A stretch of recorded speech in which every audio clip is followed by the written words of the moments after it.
Some mysteries haunt us not because of what we know, but because of what we'll never understand. These vanishings defy logic, leaving behind nothing but fear, confusion, and unanswered questions. Tonight, we'll uncover 7 disturbing cases of people who disappeared without a trace, stories so chilling, they'll make you question reality itself. Most of us take comfort in patterns. We like explanations. We like neat endings. But when a person vanishes without a trace, leaving no body, no clues, and no answers, it's like a tear opens in the fabric of reality. Tonight, we'll dive into 7 disturbing vanishings that make no sense. Some are old, some are recent, but all of them share one thing in common: logic fails to explain them. Let's begin. The first case is that of Brian Schaefer. On the night of April 1st, 2006, Brian, a 27-year-old medical student at Ohio State University, went out for a drink with some friends. They laughed, had a few beers, and ended up at the Ugly Tuna Saloon, a bar located at the heart of Columbus. Security footage shows Brian walking into the bar with his friends. Later that night, the same camera records him stepping outside the bar's entrance, as if to get some air or make a quick call. But here's the mystery: Brian Schaefer was never seen coming back inside, and he was never recorded leaving either. The bar was located on the 2nd floor, with only one main entrance covered by cameras. Emergency exits existed, but they led into crowded areas where someone would have surely noticed. Brian simply vanished. His car was left behind. His bank account was never touched. Friends and family waited for his call, but none ever came. Some believe he may have staged his own disappearance. But how could he have done it in a place where every exit was under surveillance? To this day, his fate remains unknown. Another case that shakes people to their core is the vanishing of Maura Murray. In February 2004, Maura, a 21-year-old nursing student, emailed her professors saying she was taking a week off due to a family emergency. There was no family emergency. She packed her car with alcohol, clothes, and personal belongings, and drove toward the White Mountains of New Hampshire. Around 7:30 p.m., her car skidded off a rural road and crashed into a snowbank. A nearby resident came out and asked if she needed help. Maura declined, saying she had already called for assistance. But when police arrived, less than 10 minutes later, Maura was gone. No footprints in the snow, no sign of struggle. Just a car left behind with airbags deployed. Investigators launched a massive search, but nothing turned up. What made this disappearance so disturbing was not just the suddenness, but the lack of context. Why had she lied about the family emergency? Why had she packed like she was leaving forever? Did she run into the woods, meet with foul play, or was she picked up by a stranger? Each theory raises more questions than answers. More than 19 years later, Maura's family still waits for closure. The third vanishing is a story that seems almost supernatural. It involves the disappearance of the Sauter children. On Christmas Eve, 1945, in Fayetteville, West Virginia, the Sauter family's house caught fire. George and Jenny Sauter, along with 4 of their children, escaped, but 5 of their other children, aged 5 to 14, were trapped inside. The fire burned the house to the ground in less than an hour. When firefighters finally arrived, they sifted through the ashes. But here's the impossible part. They found no bones, nothing. Experts argued that even in a hot fire, bones would remain. The Sauters refused to believe their children had perished. They suspected kidnapping, pointing to strange events before the fire. A stranger had once warned George that his house would go up in smoke. A salesman threatened that his family would pay for criticizing Mussolini. Even the ladder that could have been used for rescue was mysteriously found hidden in a ditch far from the house. For years after, sightings of the children were reported. Jenny even received a bizarre photograph in the mail of a young man who looked eerily like her son Louis. The case was never solved. Did the children burn beyond recognition, against all scientific logic? Or were they taken in the chaos of the night, never to return home? This disappearance still baffles experts and haunts the family's descendants. And then there's the eerie case of Zeb Quinn. On January 2nd, 2000, Zeb, a 19-year-old Walmart employee from Asheville, North Carolina, went out to look at a car he planned to buy. He was with a friend, Robert. According to Robert, they were driving in separate cars when Zeb signaled for him to pull over. Zeb said he had received a page on his beeper and needed to make a call. After that, Zeb was never seen again. Here's where things get disturbing. The next day, Zeb's mother received a voicemail at her workplace. It was from Zeb's beeper, but all she heard was silence and some odd background noises. Days later, Zeb's car was found abandoned in a restaurant parking lot. Inside were his jacket, several empty soda bottles, and a live puppy. Yes, a puppy. On the back window of the car was a strange drawing in lipstick, a pair of lips with an exclamation mark. Robert, the friend who last saw him, later became a person of interest, especially after being involved in other criminal activities. But despite years of investigation, no body was ever found, no arrests were made, and Zeb's fate is still unknown. That lipstick drawing remains one of the creepiest unsolved details of any missing persons case. Each of these vanishings, Maura, the Sauter children, and Zeb, shares something chilling. They happened in moments where someone should have noticed, where logic should have provided an answer, but reality just didn't. These are not disappearances that fade with time. They are scars on the timeline, cases that seem to laugh in the face of reason.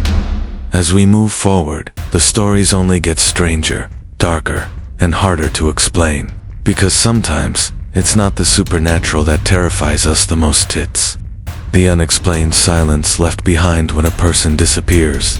When someone disappears, we expect to find a trail, footprints in the snow, a missing bag, a broken phone, or even a witness who saw something unusual. But in the vanishings we're exploring tonight, those trails don't exist. What's left instead are fragments of confusion, eerie details, and questions that never stop haunting. The next disturbing vanishing is the case of Brandon Swanson. It was May 14th, 2008.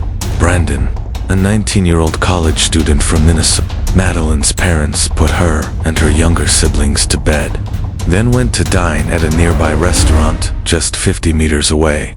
They checked on the children every 30 minutes. But when Madeline's mother came back at 10 p.m., the window was open and Madeline was gone. The disappearance of Madeline McCann became one of the most high-profile missing persons cases in history. Search efforts spread worldwide, investigators pursued countless leads, and media coverage exploded. But despite all the attention, the mystery only deepened. Over the years, suspects have come and gone, including burglars, strangers, and even speculation about the parents themselves. In 2020, German authorities identified a convicted criminal as a suspect, but no definitive evidence has ever been produced. What makes this case so disturbing is how quickly it happened. In the span of minutes, while her parents were close by, Madeline was gone, never to be seen again. It raised questions every parent dreads. How safe are our children, even when we think they're just steps away? Another chilling vanishing is that of Lars Mittunk, often called the most famous missing person on YouTube. In July 2014, Lars, a 28-year-old German man, was vacationing with friends in Bulgaria. Toward the end of the trip, he suffered a minor ear injury during a fight and was advised not to fly due to the pressure changes. His friends went home, but Lars stayed behind to recover. What happened next is both strange and terrifying. Lars began acting paranoid, telling his mother on the phone that men were following him and that he feared for his life. He switched hotels, appearing increasingly agitated. Finally, on July 8th, Lars went to Varna Airport, planning to fly home after a doctor cleared him. Security cameras captured his last known moments. While inside the airport medical office, Lars suddenly stood up, looked terrified, and ran out of the building, leaving behind his luggage, wallet, and passport. Cameras showed him sprinting across the parking lot and climbing a fence into a field. That was the last anyone ever saw of him. Search efforts turned up nothing. His sudden panic, combined with the total absence of clues, made his disappearance one of the most unsettling in modern times. Was he suffering from a mental breakdown? Was he being followed, as he claimed? Or did something more sinister happen after he ran from the airport? The video of him fleeing still circulates online, haunting anyone who watches it. And then there's the case of Amy Lynn Bradley, a disappearance that feels like it came straight out of a nightmare. In March 1998, 23-year-old Amy went on a Caribbean cruise with her family. They enjoyed the trip, took photos, and danced at the onboard club. On the morning of March 24th, around 5:30 a.m., Amy's father saw her sitting on the balcony of their cabin. When he woke again just 30 minutes later, Amy was gone. The ship docked soon after, but Amy never disembarked, despite massive searches of the ship and nearby waters. There was no sign of her. Over the years, disturbing clues have surfaced. Multiple witnesses reported seeing Amy alive after her disappearance in bars, clubs, and even with unidentified men. Some believe she was kidnapped and forced into human trafficking. In one shocking instance, a U.S. Navy officer claimed he saw her in a brothel, where she begged for help before being taken away. Amy's family continues to search, but her fate remains one of the darkest mysteries of cruise ship travel. How does a person vanish from a floating hotel surrounded by hundreds of people? The answer is as chilling as the silence left behind. By now, we've covered 6 vanishings: Brian Schaefer, Maura Murray, the Sauter children, Zeb Quinn, Brandon Swanson, Madeline McCann, Lars Mittonk, and Amy Lynn Bradley. Each case leaves us unsettled, because these people weren't just lost in the wilderness or in an accident. They disappeared in ways that defy explanation. Every logical path leads to a dead end. Every clue is just another question, and in some cases, the evidence feels almost designed to torment the families left behind. But there's still one more vanishing to explore, perhaps the most baffling of them all. And that story will test the limits of what we believe is possible. By now, you've heard about cases that twist the mind: students vanishing on nights out, children disappearing in minutes, tourists running from invisible threats, and families broken by mysteries that refuse to be solved. But there's one last vanishing we must cover: the disappearance of Flight MH370. On March 8, 2014, Malaysia Airlines Flight 370 took off from Kuala Lumpur, headed for Beijing. On board were 239 people: men, women, children, families, co-workers. At 1:19 a.m., as the plane crossed into Vietnamese airspace, the pilot signed off with air traffic control, saying, "Good night, Malaysian 370. Those were the last words ever heard from the plane. Minutes later, MH370 disappeared from civilian radar. Military radar later tracked it, making a bizarre, unexplained turn, heading back over Malaysia before flying out into the Indian Ocean. And then silence. Search teams from multiple nations spent years combing the ocean.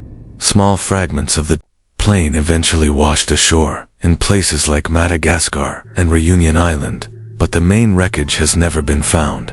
The black box, which should have revealed what happened in the cockpit, remains missing. Theories exploded worldwide. Some believe it was a deliberate act by the pilot. Others suggest a sudden decompression, mechanical failure, or even hijacking. More outlandish theories claim military involvement, secret landings, or something beyond our understanding. But here's what makes MH370 so disturbing. Despite the largest, most expensive search in aviation history, the world's most advanced technology couldn't explain where 239 people went. For the families left behind, it's not just about loss, it's about the lack of closure. Loved ones boarded a flight, and then nothing. An entire aircraft vanished into thin air, leaving behind the single most unsettling aviation mystery of modern times. These vanishings from Brian Schaefer in a bar to 239 people on a plane aren't just cases of missing persons. They are breaks. In reality, they remind us that no matter how advanced our cameras, satellites, or forensic tools become, the world can still produce mysteries that resist all answers. Think about the common threads: people vanishing in public places, surrounded by witnesses, children disappearing in seconds, as if plucked from existence, objects left behind, cars, wallets, luggage, even pets that feel like eerie placeholders, and families who wait for decades, tormented by the what-ifs. Sometimes the most disturbing thing isn't death, it's not no. Consider again the Sauter family, standing in the ashes of their home, asking themselves, did our children really die here, or were they taken from us? Imagine the parents of Madeleine McCann, knowing that within minutes, their daughter was gone from a locked apartment. Or the mother of Brandon Swanson, still leaving her porch light on every night for a son who never came home. These vanishings aren't just unsolved crimes. They're wounds in time, and perhaps that's why they stay with us. Because deep down, every one of us fears the idea of simply disappearing. One moment we exist walking